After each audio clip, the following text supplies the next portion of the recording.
Hi. Let's figure out how to, use the periodic table and, other stuff related to, just the basics of chemistry. I feel like that'd be pretty important to figure out. Um, to start, let's look at an individual atom. Let's say this guy right here, hydrogen. Hydrogen is going to have a 1 and a 1.01. Just somewhere around there, it's going to have those two things. So the big H, right? That guy makes sense. It means hydrogen. Hydrogen. Duh. Okay. It's the element symbol.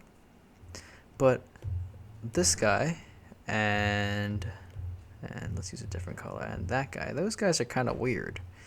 What is this guy? This guy is called the atomic number. And this guy is the average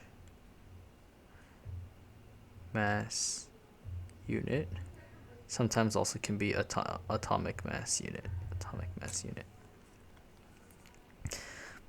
So what does that mean? Well, an atomic number is basically how many protons we have. How many protons? What is a proton? What is an electron? Any of that I'll go over in a second. Just for now, we just have to be aware that it is how many protons there are. Actually, let's just go over it right now. What is a proton? So basically, in chemistry, everything is made up of roughly 3 elements: a proton, a neutron, and an electron. If you talk to any like nerds that are like quantum chemists or whatnot, they'll go, no, it's made up of quarks, but we're not nerds here, so we're just gonna stick with protons, neutrons, and electrons. What is a proton? Well, a proton is positive, right? And the way I like to remember it is is pro, like positive. I'm feeling it's been so long since I felt pro. Okay, and the neutrons, right? Neutrons. If you'll notice right here, it says neutron, neutral. It's indifferent, much like the average American voter. This guy right here, electrons, minus. It's negatively charged, right? Negative. Perfect. But enough of this malarkey, enough of this craziness. Let's just go back. So basically, what happens in hydrogen is that basically the atomic number is directly related to the number of protons we have, right?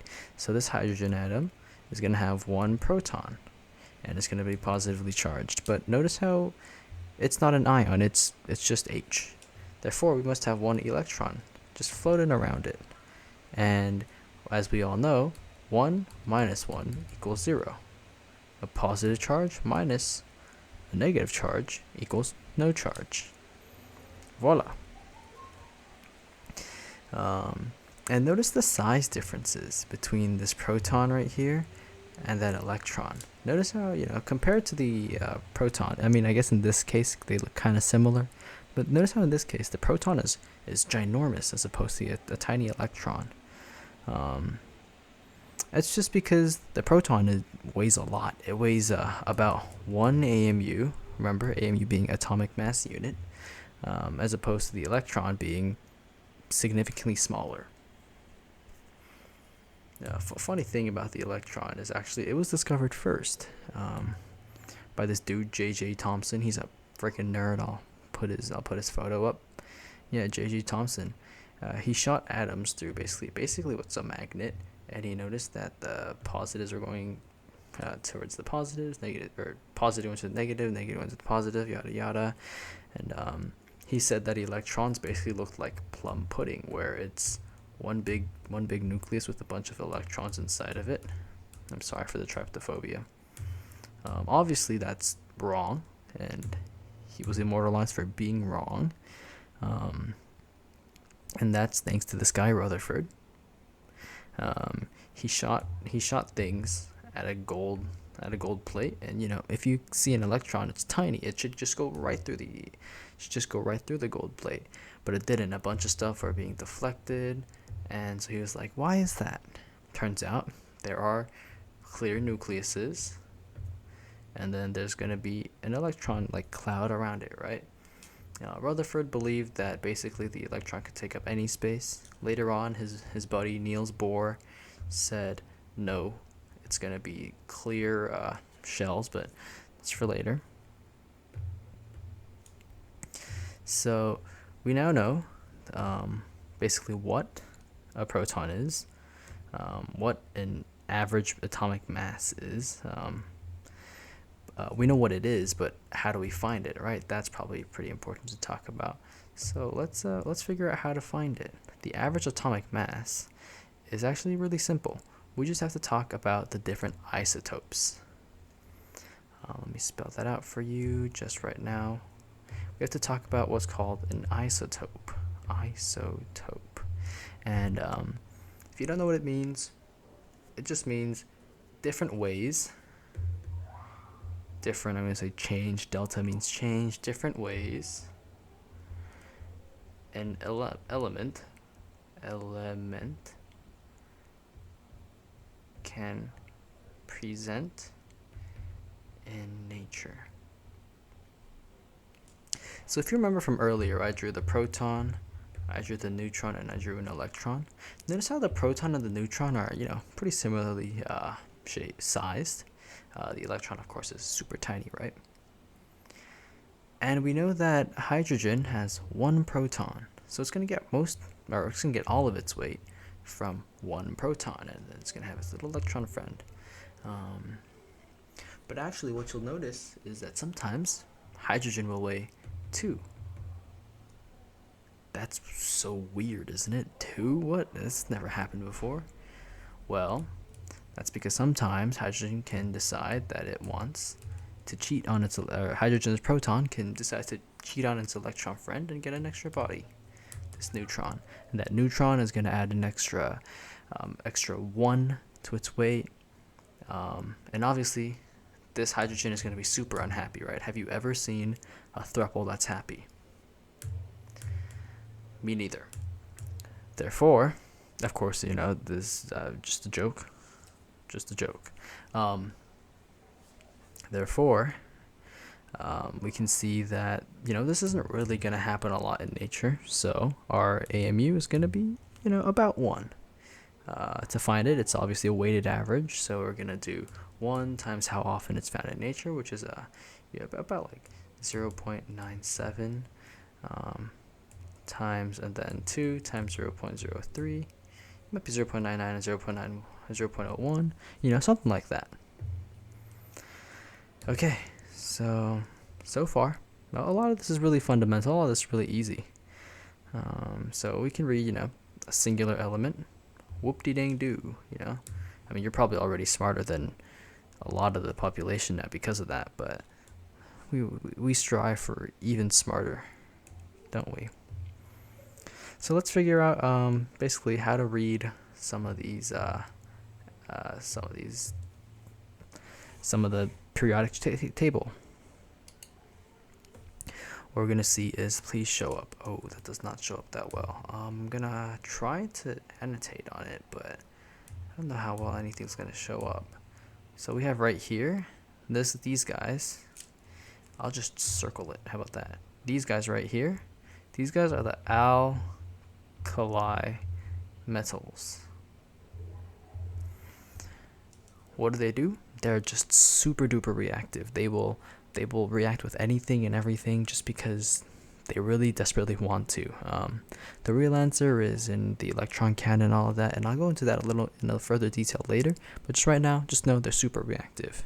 A little fun thing that you might want to do is, if you just Google throwing sodium, metal, and water, you'll see a huge explosion, some fire. It's actually super cool.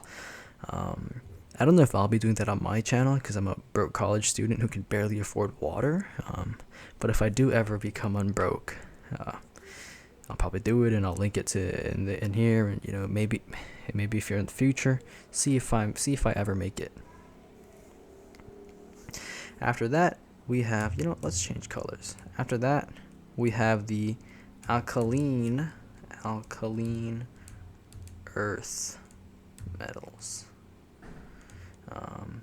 These guys are basically the older brothers of the alkali metals. About the same, just a little stronger. So the alkali earth metals like to form a +1 charge. The alkaline earth metals like to form a +2 charge. Duh. Right here, all of these, plus like these guys right there, they're what's called transition earth metals or transition metals, depending on who you consult. And then of course right here we have, oh, I gotta start using more colors. And then of course we have right these guys. These guys are your lanides. That's not lanides, lanthanides. Sorry, yeah, lanides / actinides.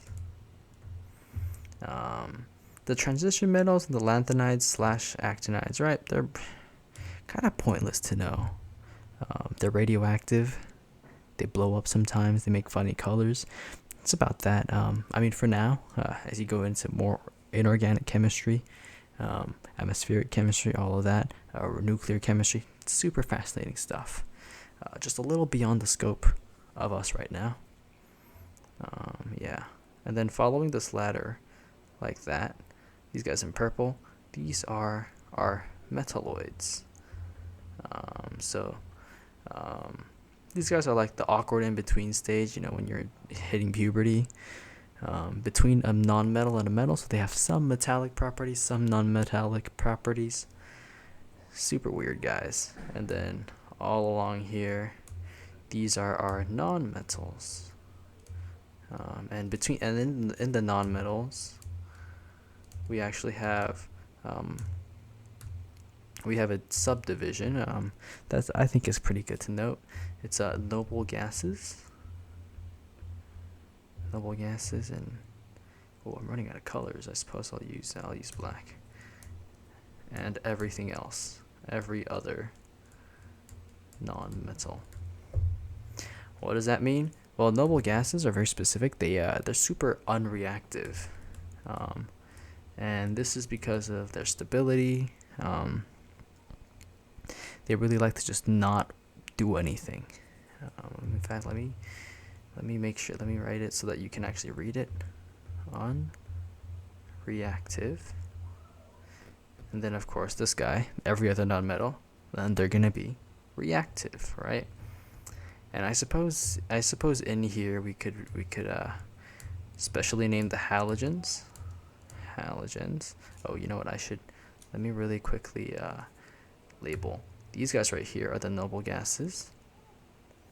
And then these guys right here are the halogens. So column 17 are the noble gases, or halogens, 18 the noble gases. Right? Pretty simple.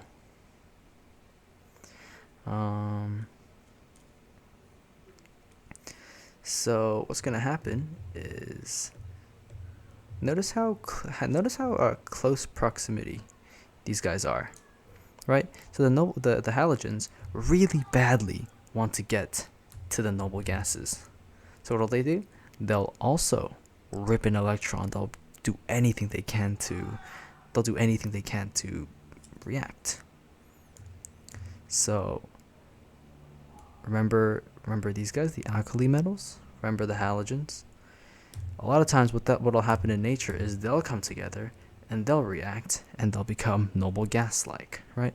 And why it becomes like that is later. I'll show you later. It makes a lot of sense. We're going to be going over electron configurations, and that's it. Basically, they want to be stable.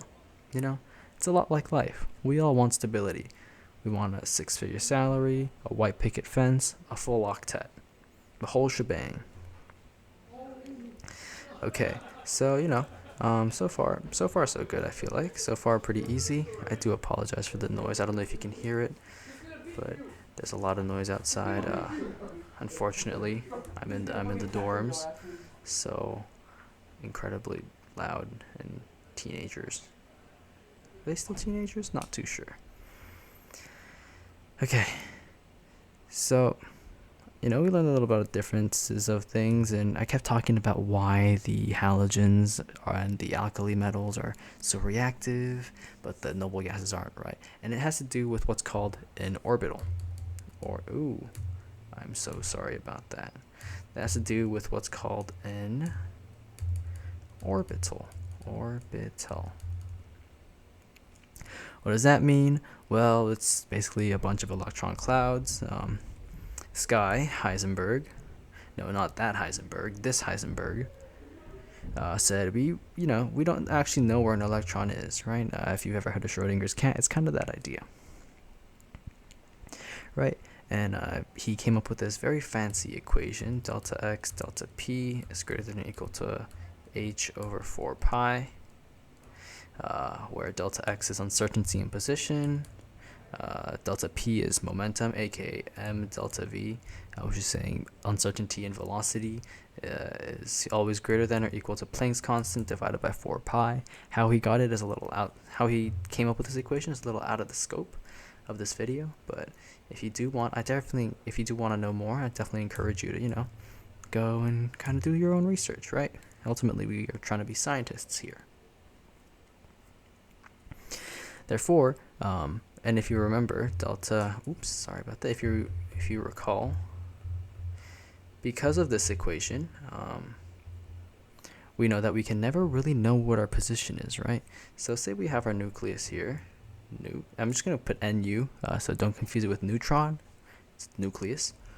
We can't actually say that an electron is going to be right there at that specific moment. However, we can say that it's probably going to be somewhere around there, right? And so the electron is going to be around there about 90% of the time. That's like the threshold for calling it a cloud. So that's an S cloud right here. So basically, remember earlier we talked about Niels Bohr and how he said that we had a nucleus here and we had these different rings that go out and out and out and out. That's the whole idea, right? And he said that the ones closest to the inside, that's going to be 1. Second closest is 2, right? Super creative guy. And this is called the principal quantum number. Why is it the principal quantum number? Well, it's a quantum number, and it's the very first one we learn about and we think about. Therefore, the principal quantum number. Okay, so and each of these principal quantum numbers are called a valence shell. Valence shell. And each shell can have up to let's say up to 4 subsets, subshells, which are the S, P, D, and F subshells. I'll draw the first 2 for you, and then I'll throw a picture up of the last 2 for you because there's no way I can draw them for you, right? So the S cloud is going to look like a circle. Technically, because we live in a 3D world, not Minecraft. I guess Minecraft's like 3D. Because we live in a 3D world, it's going to be a sphere, not a circle, right? And it makes sense as sphere. Super simple. So let's kind of dissect that a little bit. What does that even mean? So what we're going to have is let's work with hydrogen. Hydrogen is going to have 1 proton in its nucleus, right? Because it is like that. It has 1 proton. Therefore, it's going to have 1 electron. And because it only has 1 electron, which is just going to make a sphere around the proton. It doesn't have to share any space. It doesn't have a roommate. It doesn't have a million other collegiates being allowed. It just does its own thing. Great. Okay, so basically, then we're going to have that n. Remember, n is our principal quantum number, is equal to 1. Because, it doesn't have to share anything. It's going to be as close to the nucleus as it wants. Next, we kind of have to think about, and then, scientists can never be content with just mediocrity. They have to get into it. So what also happens? Well, the electron is going to spin, and the electron is going to have some angular momentum. If you don't know what angular momentum is, it's basically if you ever spin a bicycle and you drop it. So like say you have a bicycle wheel like this. That's my bicycle wheel. If you spin it, then it'll actually, rather than like fall when you drop it to gravity, and kind of do that. And rather than just like become flat, it'll actually like spin in a circle and kind of maintain its shape. You can also think about like the planets. It's a little out of the scope of chemistry, more physics, but physics is the basis of chemistry. Chemistry is the basis of biology. So we just kind of dip our toes in there, but not really go into it, right? So our angular momentum is going to be called, denoted with the L, the letter L. And because we have a sphere, right? A sphere, no matter how you look at it, it's spinning the same way. So it's going to have an angular momentum of 0. Another way to think about it is n minus 1. And then we have our magnetic quantum number, basically how attractive it is, how hot it is, I suppose. That's actually a really bad thing to say. Hot is not magnetic. Throw that out. That's going to be basically L, and then its negative counterparts. So in this case, because we have 0, it'd be 0. But say L was 1, then we would have that it was minus 1, comma 0, comma 1. Oh, sorry, should have done that. Oh, and we have to count 0, 1, 2, 3 like that. And then we have one last guy. It's called ms. It's our spin. This one is how the actual electron is spinning rather than how the whole cloud is spinning. And this one can be either minus 1/2 or plus 1/2. So for hydrogen, our principal quantum number is 1. Our angular momentum number is going to be 0. Remember, that's n minus 1. Therefore, ml is also going to be 0. And ms, just for sake of argument, let's say plus 1/2. It spins up. Now we have an electron with very specific characteristics, right? And we can do this over and over and over again, and we'll actually see that every single electron has a different set of numbers. Yeah. Okay, so let's go over electron configurations real quick. So let's take oxygen. Oxygen. I'm gonna give you some. Actually, let me give you some things that I think will help you understand. So let's take this periodic table, and I'm gonna tell you some information, and you're just gonna accept it, because this video is running on way too long, and I don't want to bore anyone. So I'm sure your chemistry teachers have already gone over this plenty. So over here, if groups 1 and 2, these are going to be the S's. Oh, that's terrible. Is there a way I can change its color? Oh, yes. These are going to be your S's. Over here, these are going to be your D's, your P's, and your F's. Remember earlier, these guys, I forgot to draw them. I'm so sorry about that. So what P is going to look like is it's going to be a figure 8. And figure 8s, can go in an X, Y, or Z plane. So I'll try my best to draw it. So this is your Y, right? This is your X. These two are easy. Now, Z is a little weird to think about. If you think about this guy as up and down, this guy side to side, then your Z plane is actually like forward and backwards. So if you transpose all of these together, what you end up with is kind of like this sort of abomination. And it looks really weird, but basically it kind of shows off the different ways that the P cloud can exist. DNF, I'm not going to try, because I promise you if I tried, it's going to get confusing, because it can be like this. And then and then there's one that's really funny that's like that. And then there's 3 more that I really could not draw, because it's basically that, and then it's that on a planar surface. Hey, you know what? That's gonna be pretty fine. I'm not gonna try anymore though. I do know that it goes. Once you get to like the XZ, YZs, it gets really funky.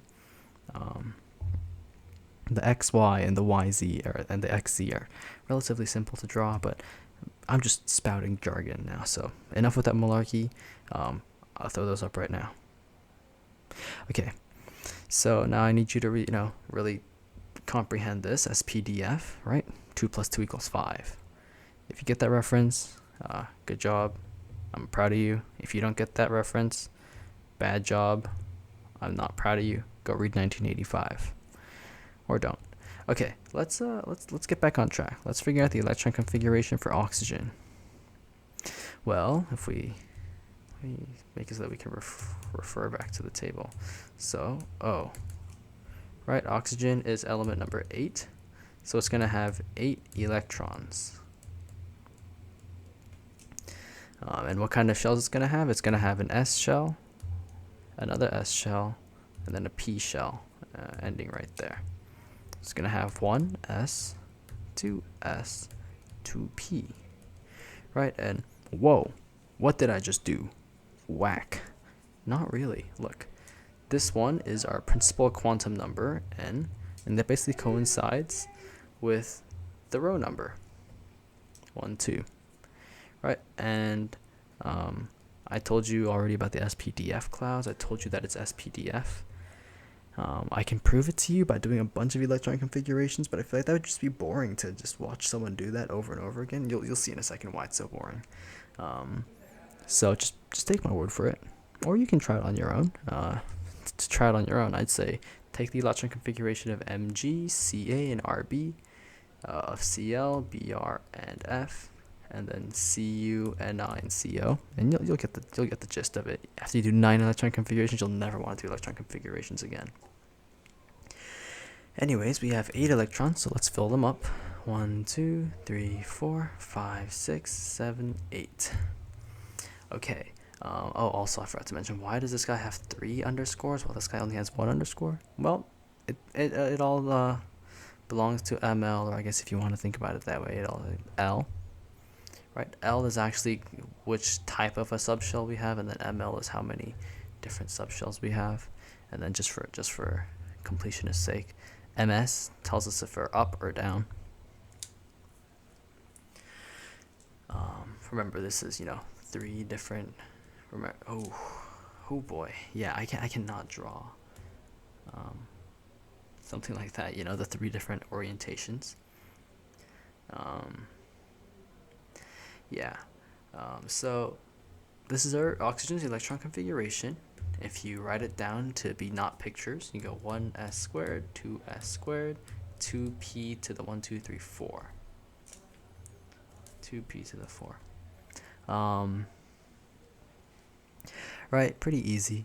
And there are a couple rules, I guess, that you kind of have to know. That's really implicit, and I feel like not a lot of teachers kind of talk about it, but they don't really get into the specifics of it. I kind of went into the specifics of it with the quantum numbers, so hopefully it'll be easier for you to understand. So first we have the Pauli exclusion principle. And that's basically the whole idea that, remember earlier when we were talking, it's basically the whole idea that we're going to have very unique quantum numbers for every single one. That's the Pauli exclusion principle. Then we have what's called the Aufbau principle. Aufbau, in German, I think. I only took 3 years of high school German, I would not know. I think it means construction, right? And that basically means that all of our lower orbits are going to be filled first. Remember, I did that before we can fill our higher orbits. Finally, we have Hund's rule, which basically says that we have an MS that's positive and an MS that's negative. I'm so sorry, I just lied to you. Finally, we have Hund's rule, which basically means that, we have to have all orbitals filled before we can start doubling down. So I feel like that was a crazy info dump, so let's practice with neon. Neon, and I'll just tell you right now, its atomic number is 10. I guess technically atomic number should be down here. Its atomic number is 10. No clue of its weight, but we don't care about neon, not nitrogen. We don't care about its neutron count. So neon, we can refer up to this periodic table over here. It's right there, or we can just pull up your own periodic table, use one from class, whatnot. And we know that it's going to have a 1s cloud, a 2s cloud, and a 2p cloud. And now it has 10 electrons. We're going to go 1, 2, remember, Aufbau's principle, Hund's rule, and the Pauli exclusion principle. 1, 2, 3, 4, 5, 6, 7, 8, 9, 10. Notice how all of these are fully filled. And notice how neon is a noble gas. What does that mean? That means that it is super stable. It's super duper stable because every last bit of it, every single orbital is filled. Pretty cool, right? I think it's pretty cool, at least. Let's try a harder example. Let's say copper.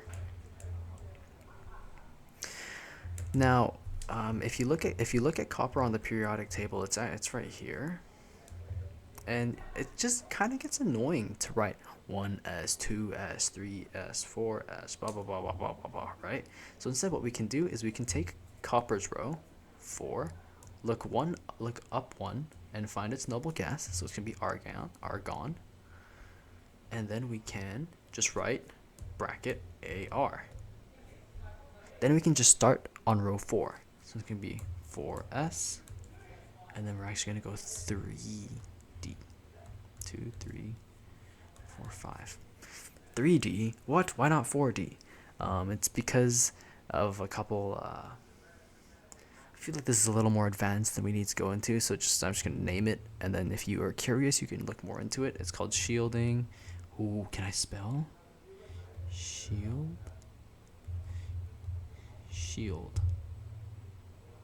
It's called shielding without spelling it out. No, yeah, it's due to something called shielding, and it's also due to something, called penetration. A little more advanced. But eventually the whole idea is that this 4S cloud and this 3D cloud are going to have about similar energy levels, just because of how wacky 3D is. So, copper, and then if we look at it, we're going to know that it's going to have bonk, bonk, 1, 2, 3, 4, 5, 6, 7, 8, 9 electrons, just in its 4th valence shell. And so, okay, that looks fine. So far looks good. But if you Google it, let's actually write it down as proper notation. It's going to be 4s squared 3d9, right? But if you Google it, you're actually going to find that it's argon 4s1 3d10. Why is that? Because half-filled and fully filled valence shells are actually a lot more stable than their kind of unfilled counterparts. Why don't all elements do this? Well, remember earlier I told you that 4s has about even energy with 3d, therefore they can kind of get away with kind of moving around. But if we were going like 3s to 3p, that would not fly at all. Okay, so I feel like that was a lot of information, and we kind of droned on for a little too long. I feel like I do apologize for that. So I just want to do a quick recap, but just the most important points, which I think is that this can be S, P, D, and F. D equals row number minus 1, F equals row number minus 2, and you have to fill up, don't forget Hund's rule. I'm not even going to bother writing it because it's going to just drone out the video even longer. Hund's rule, don't forget about the Pauli exclusion principle, don't forget about Aufbau principle. Alright, hope this helped, and good luck.